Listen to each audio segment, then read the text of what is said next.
episode, you'll get 6 ways to kick panic to the curb in high-stress English situations.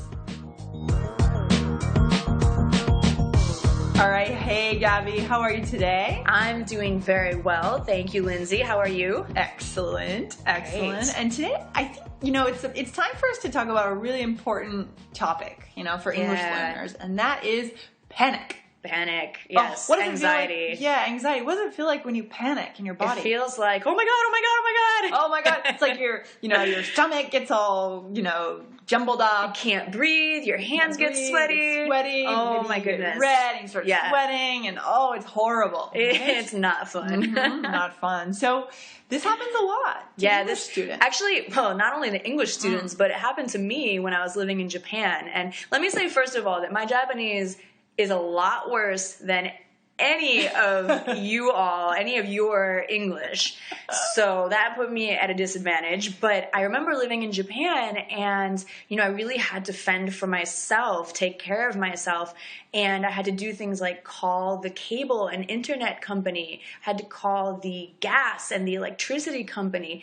And I had problems like, my hot water was shut off. Oh my God, that sounds like a fiasco. So I had to call the gas company and tell them that I had no hot water and for them to come and reconnect my gas. Oh. So, I prepared. I looked up the vocabulary that I would need and I wrote down some words on paper, but I really didn't know how to express myself in a correct way. I just kind of said, no hot water, help me. And it worked eventually, but honestly, I had a moment of panic because the woman on the phone, the representative of the gas company, was so polite because that's how she's supposed to speak, but I don't know polite Japanese. And she was speaking to me so nicely, and I could tell, she was being really nice and respectful. But I was like, just speak to me in plain Japanese. I can't understand you. Interesting. So I just kept saying, no hot water. I'm very cold. Oh my God, that sounds miserable. Oh. So, I think this is a really important topic because I know if it happened to me, it must happen to you guys. And we want to give you some strategies, more than just preparing vocabulary like I mentioned, but what are some other things that you can do? So I know, Lindsay, you've prepared a few tips for our listeners. What's one? Yeah, let's just put this in context. Let's imagine that you're on the phone, let's say with a customer service rep in the United States, and you're calling from your own country. And you've prepared your script, as Gabby did as well, your phrases that you're going to use. But then all of a sudden, the customer service rep just starts talking fast. Okay. Yeah. And he starts talking about important things like money. And all of a sudden, you're losing control. Okay. And the panic starts to set in. You can feel you're getting hot, you're getting sweaty, everything. Hands are getting clammy. Okay. So what can you do? What's the first thing you could do? Well, the most obvious thing that you can do is breathe. Just take 5 deep breaths. Yeah. Okay? Yeah, and it's okay to ask the person, the representative, if they can wait for just a minute. You can say, please wait, or please hold, or just a minute. Yeah, just actually, you can put the phone down and count to 10 or count to 20. Just take it. They're there to help you. They're getting paid for their time. Yeah. It's not like you're wasting their time. They're just answering the phone. Right. So put the phone down. Right. And then come back. Another thing you can do is, what you should do is prepare a list of ways to actually ask for repetition.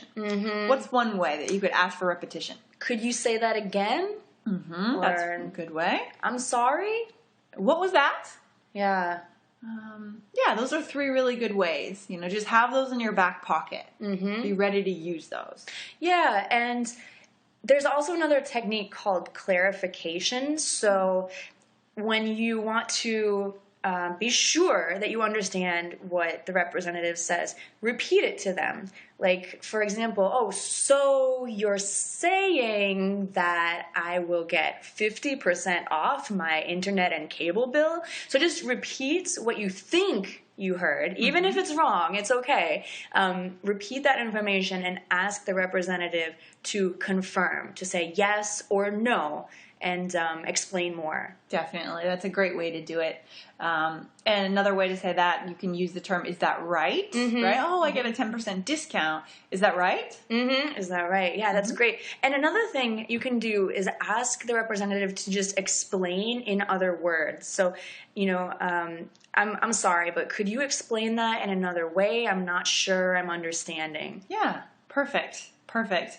And let's see, what else do we want to say? So just the point here is another way to prevent these moments of panic from happening. Actually, I think the only way to prevent them from happening is by actually putting yourself in the situation more often. I agree. Yeah. Actually, we had an earlier episode where we talked about using 1-800 numbers. Yes. Remember, to practice your English? Technique. That was funny. Yeah. Just those 1-800 numbers that you can find, on the back of a cereal box, or some appliances have, customer comment lines. So call them up and just prepare some questions that you can ask them, or ask them about sales or coupons or whatever. Just make a list of questions.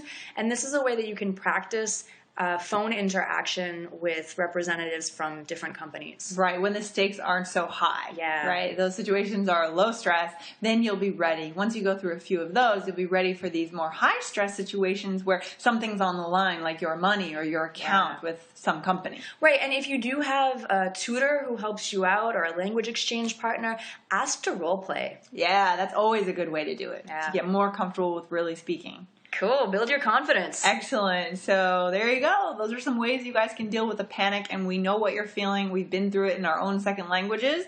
So if you're feeling it, don't blame yourself, and just use these action steps to make it improve the situation. Awesome.